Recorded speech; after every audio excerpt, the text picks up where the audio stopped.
Welcome to my show, Reed. Well, thanks so much for having me here, Pantea. I'm excited about it. Yeah.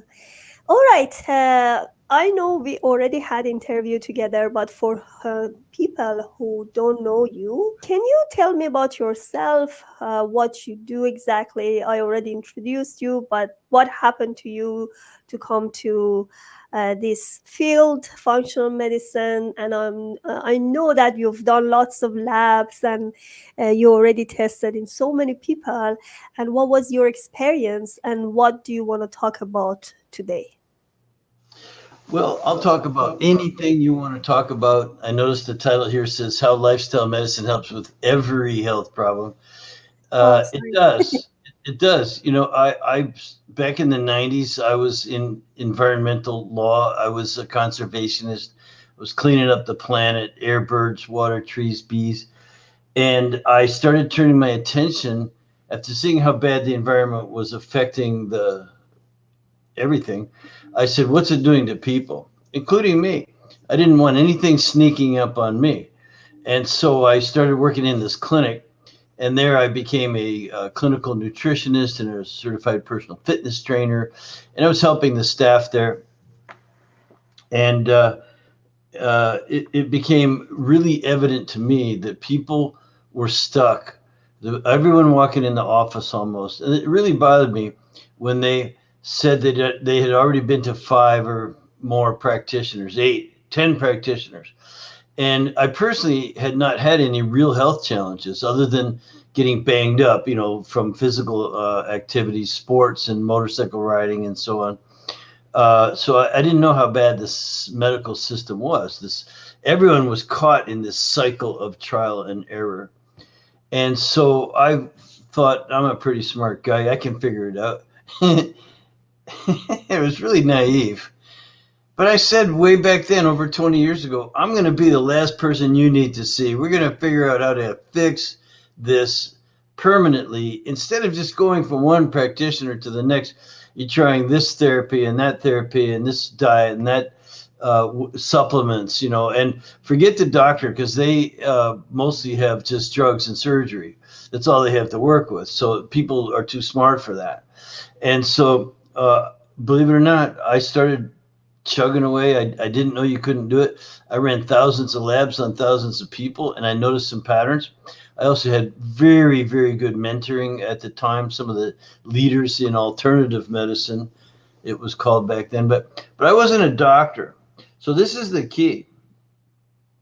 They could look at these labs and diagnose and treat specific things, but I couldn't because I'm not licensed to do that.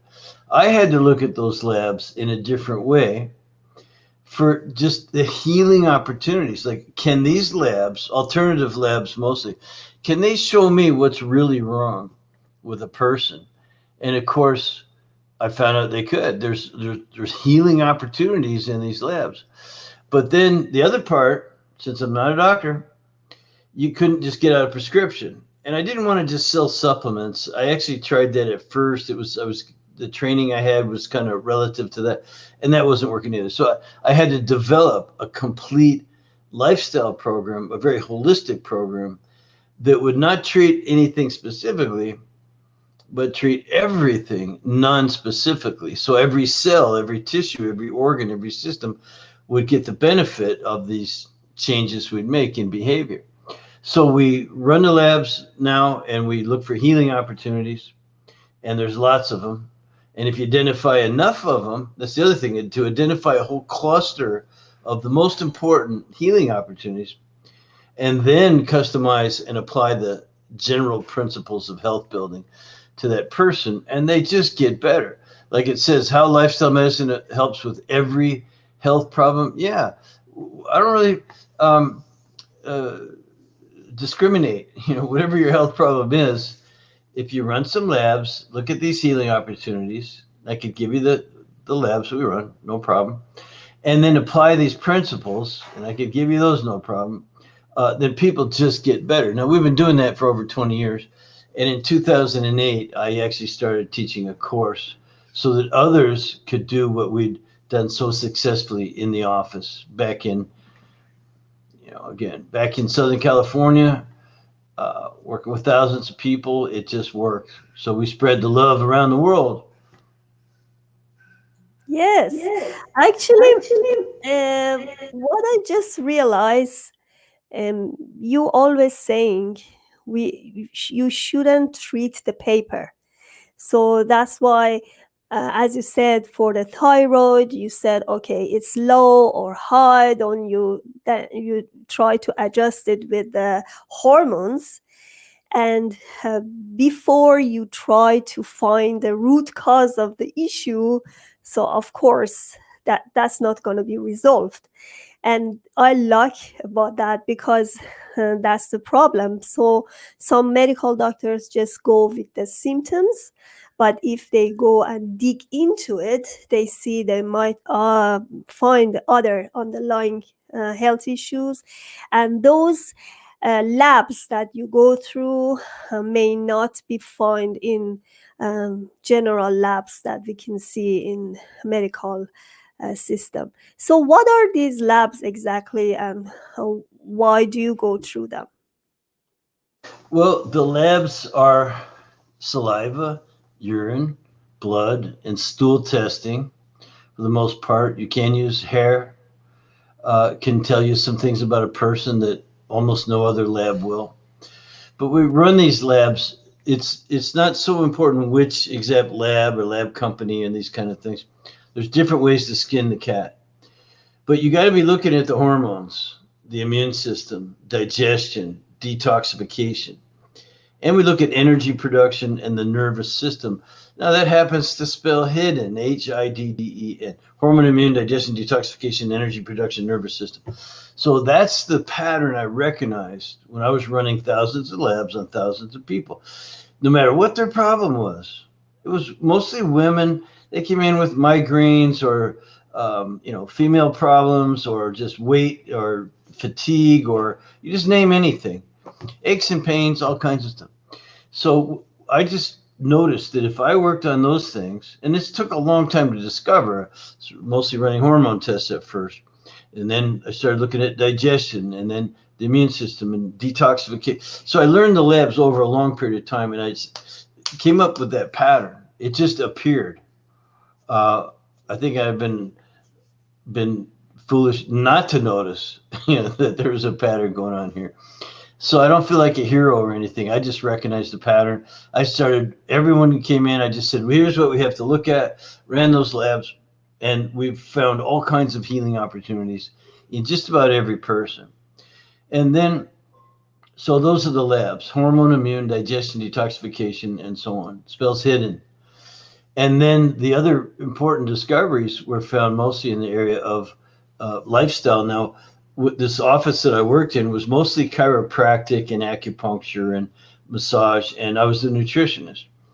And I was responsible too for as the health director. So I pretty much interviewed every person walking in the door. That's when I recognized that cycle of trial and error that they were all caught in. And I started really realizing that it wasn't coming in the office that was helping them. It was going home and doing the things we tried to teach them to do during the period between visits. So I would say, Mrs. Smith, you're coming in the office, you're getting your adjustments and your treatment, but when you go home, what do you do at home? Oh, they just kind of go back to their whatever they were doing and thinking we're the ones they're going to fix them. And so another thing that I really recognize, and it's especially important today, is that these people were putting the control of their health in someone else's hands. As a doctor, you're going to end up on drugs. If it's a personal trainer, you're going to do exercise. If it's a nutritionist, you're going to eat better food. And so on. And so I started really thinking that control of their health needs to be in their own hands, not mine and not anyone else. So it became more of a challenge to educate. So I put it all together into a uh, easy to learn form. It's called the FDN course. Yes, what a course! I really enjoy it. So, Reed, tell me about what do you mean lifestyle? What kind of what type of life we have to look for. Is it only diet, only sleep, or do you have a Yeah, formula good for question. it? Yeah. So, so in our world, people have problems, and they we take them as they are. They come with a certain set of instructions built into their body. That set of instructions, you could call it genetic potential. So there's innate intelligence. All your cells know what their job is, and they are subject to this genetic potential or your genes. It's subject to the environment and your behavior. That's what's influencing. That's where the signals are coming from. So let's say every cell in your body knows what its job is. You better provide it with some good signals, a good clean environment and a good clean lifestyle, or you will pay the piper. And this whole field of lifestyle, it's really epigenetics. It's epigenetics. So you have your genetics. You can't change that. You can't change who your parents were. I actually love my parents. I don't want to change who my parents were. But you can't change the what you're born with, the deck of cards that you were dealt, so to speak. But epigenetics, we have a lot of control over that. And so, what are the main epigenetic factors? Diet, rest, exercise, stress reduction, and supplementation. Those are super epigenetic influencers that can provide very positive signaling to your genes, to your genetics, to your potential. And by the same token, remember where I started was the environment. It can be provide very negative signaling, and those become negative epigenetic influences or factors. So we want to provide the body with lots and lots of good. We want to bathe your body in good epigenetics, good epigenetic factors. So that those things I just mentioned to you are again were recognized over a period of time as the main influencers: diet, rest, exercise, stress reduction, and supplementation.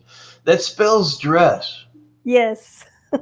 Stress. It's easy. So I have we actually were granted a patent or a trademark by the U.S. Trademark Association. They said, yeah, this is a very unique system, and it's obviously very successful. And so it's called Dress for Health Success. It's really all you need to do, because anything that isn't diet and rest and exercise and supplements falls under stress reduction. Now, that's where the environment comes in. It can be very stressful, or the wrong foods for your metabolic type, or you name some other very stressful things. Um, Diet's huge because it's it can be very detrimental, provide very negative signaling. And so with that one, you're getting two birds with one stone. Like for instance, we run a food sensitivity test. Well, you're covering diet. You're helping someone fine tune their diet with getting off the foods you're sensitive to. And food sensitivities are also a stressor. So you're getting double your money for food sensitivity testing as you go through the tests that we offer and that we insist upon. It's just how we work. That's our system. All right, we're gonna get back to this discussion and continue. We just have few second break and come back. Please subscribe to Pantea Kalhor Transition channel and order my book Naturally Conceived through Amazon. Thank you for watching. All right, you actually talk about a lot of things. It's really difficult to digest, but um, as you said, diet. I know everybody talk about diet, but um, I think it's better we talk about the customized diet, right? Not everybody's diet is the same because, um, like in my practice, everybody say, "Oh, what should I eat?" But as you see, by the time you don't have those results ready for your lab, you don't know exactly what's happening to your body. So the same diet is not going to work for everybody, right? Right. Yes, absolutely. There's no one diet that's right for everybody. If we go back to the concept of signaling, there are some things good for everybody: fresh air, sunshine, clean water. That's good for everybody. We know it.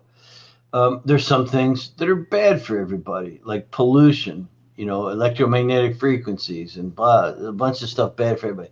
But when it comes to food, it's a little bit different. There are some that are bad for everyone, like too much sugar and pesticide, the chemicals that are in food.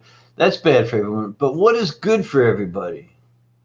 You can't really think of anything because it depends who's eating it. It depends who's eating it. And there are food that are right for you, and there's foods that are not so right for you, not as good.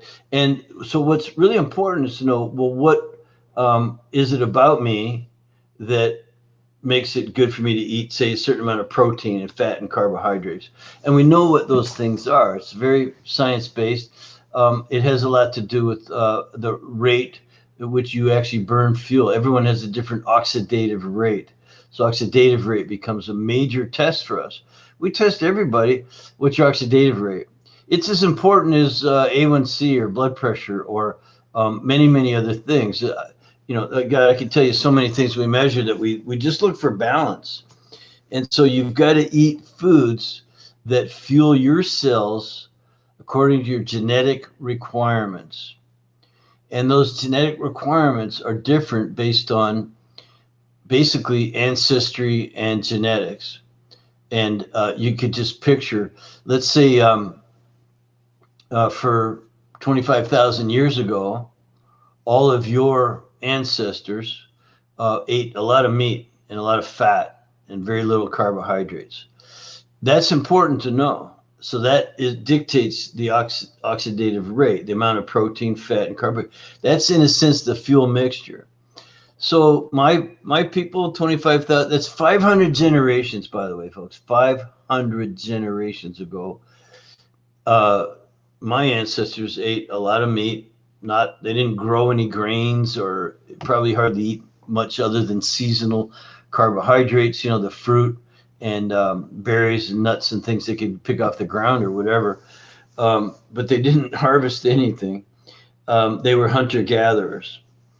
Now you take a different person who's from, let's say, the mountains of South America, and they ate a lot of corn and plant materials and tubers out of the ground. They dug up stuff and things like that. They ate some meat too. So that's one very, very important feature about a person is their oxidative rate. And if you can match that, you're going to make huge strides forward in getting the diet that's right for you. You just get the first thing we do is we get the carb to fat to protein ratios right. Now, so that's important.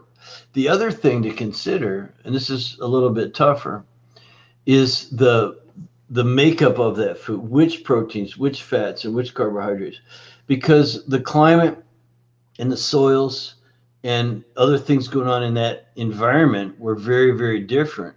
So, for instance, where I came from 25,000 years ago, the soil, had certain nutrients, certain minerals, certain phytonutrients, and that would go into the plants, and the animals would eat the plants, or they'd eat each other.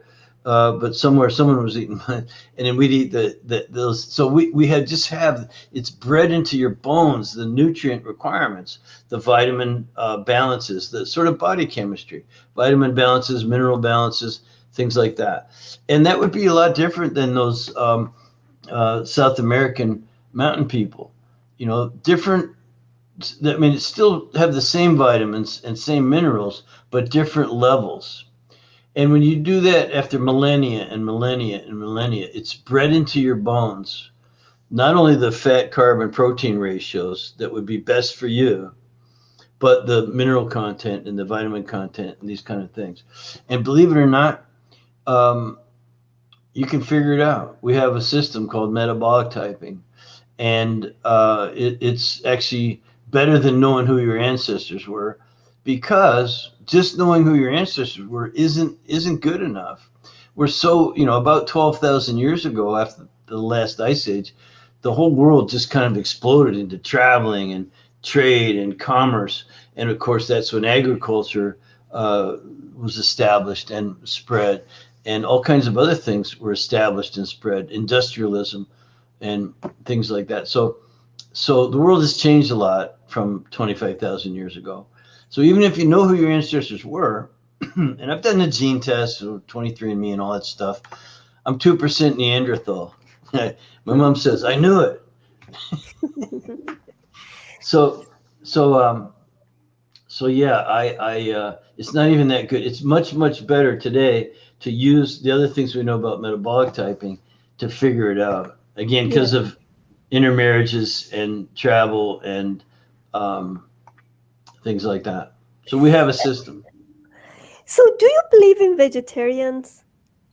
Like being a I think there are vegetarian? people who do better on higher levels of high quality carbohydrates. That is a fact. As to whether you can get by without any meat for some religious reason or some other sort of fly in the ointment kind of a thing, I've seen some very healthy vegetarians, but I'm not one of them. Hmm. You know, So, I'm an omnivore. Most people are omnivores. That means, we all kind of descended from hunter gatherers. Some people had, again, it's what you had accessible in your climate environment and geography. The geography is incredibly important. So for some places where for thousands and thousands and tens of thousands and maybe hundreds of thousands of years there was lush grasses, grasslands with where they could get seeds and these kind of things, that's bred in their bone. So there are people who do very well on higher carb diets if they're quality carbs. I mean, we yeah. So the answer is, you depends. know okay, I can deal with a vegetarian. But But I you don't are not I don't like to vegetarian, have to. actually. You just have to work so hard to get the same quality. It's the high purines in the protein that you're gonna miss. So Yeah, um, it's yeah, difficult to yeah. yeah, compensate the protein actually. Yeah. All right. We're gonna talk more about metabolic chaos as well, because I know you all always concentrate on this uh, word. Can you talk about this a little bit? Oh yeah, I'd love to. So remember, I'm in the office and I'm testing thousands of people, and I have a lady come in and she says, hey, I'm having this problem, and I could look on her face and see that she was very unhappy. And I said, what's wrong? She goes, well, it's this 40 pounds of weight that I have. And I said, well, what are you doing about it? Me, a happy guy.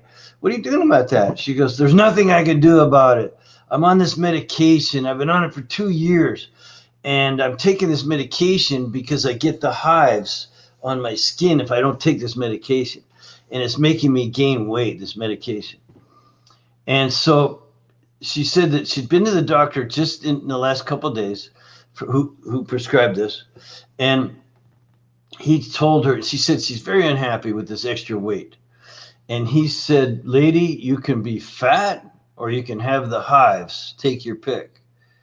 And she said, well, that's really depressing.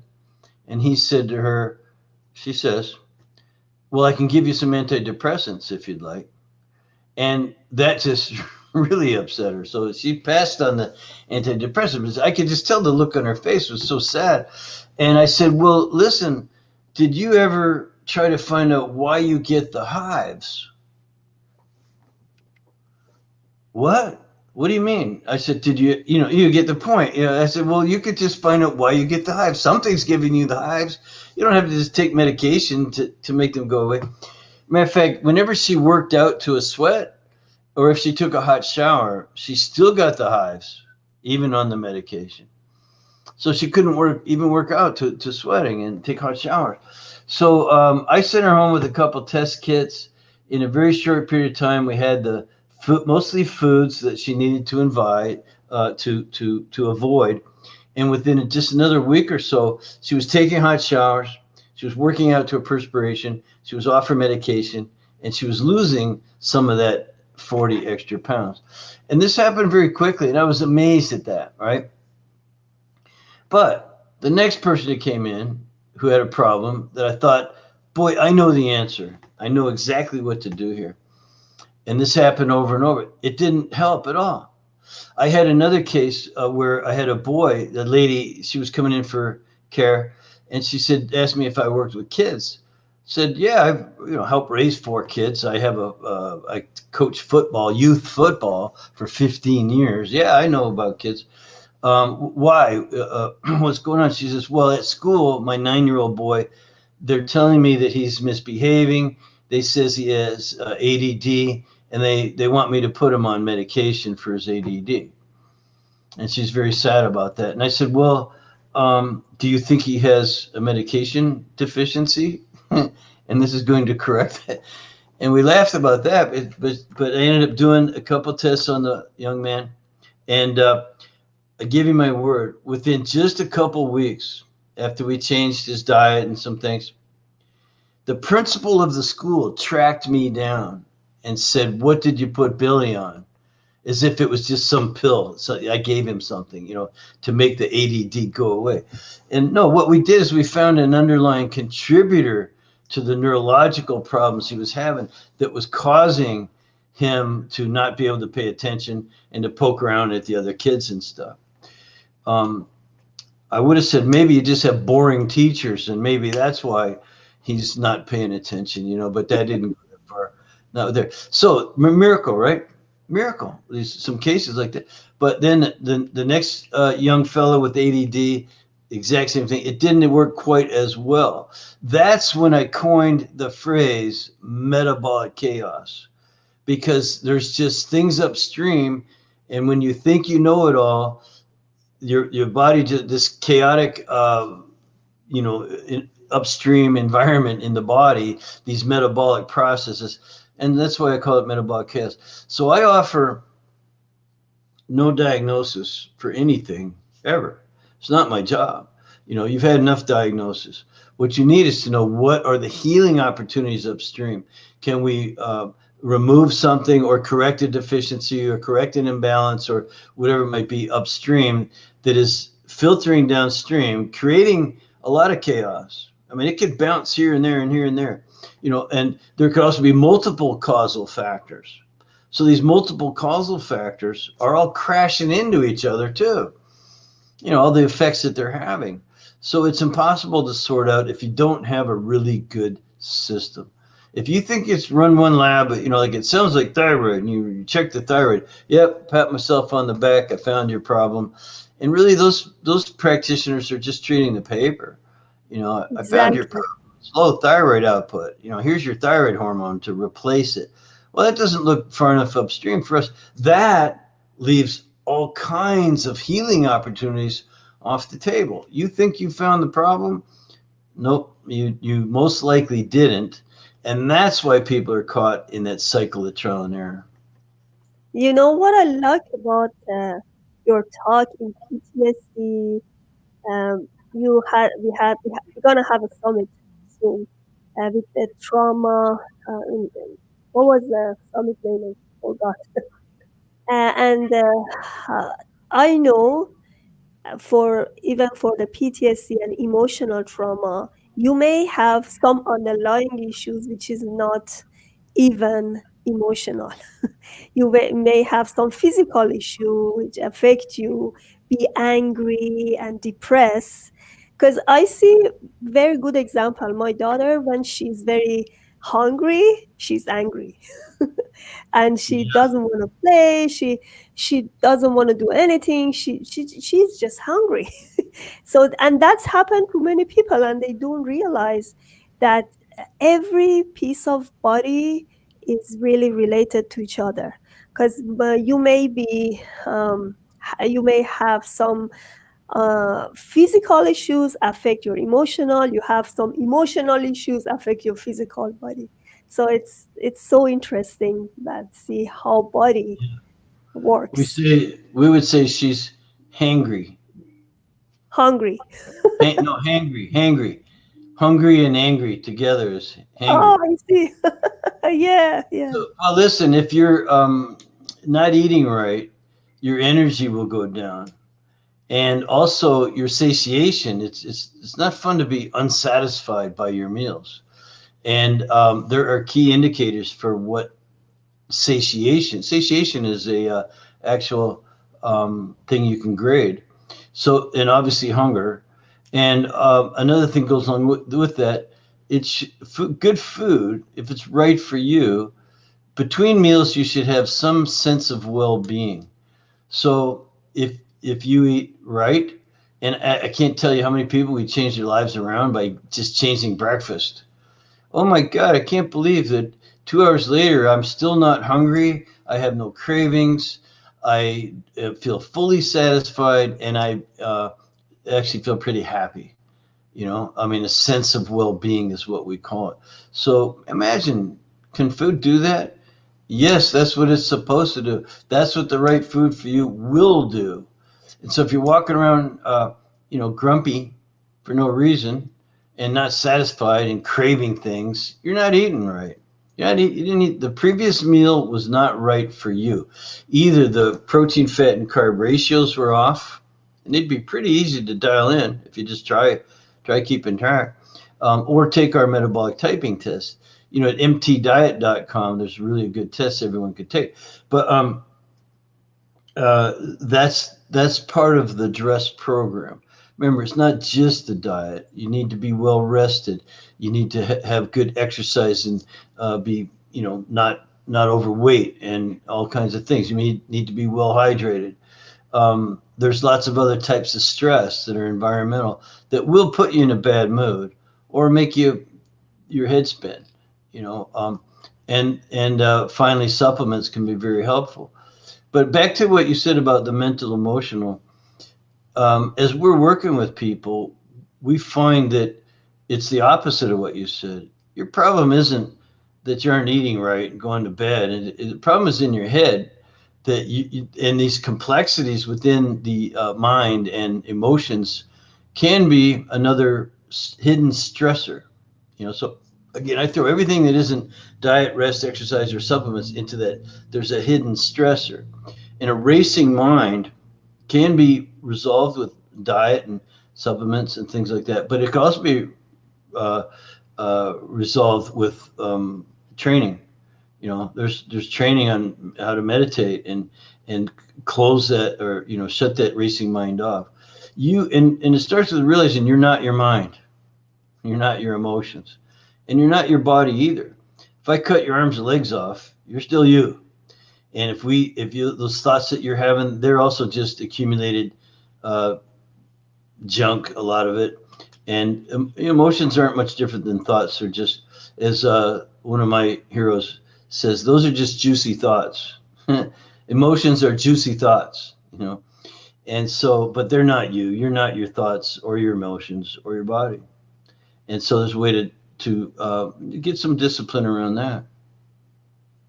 Yes.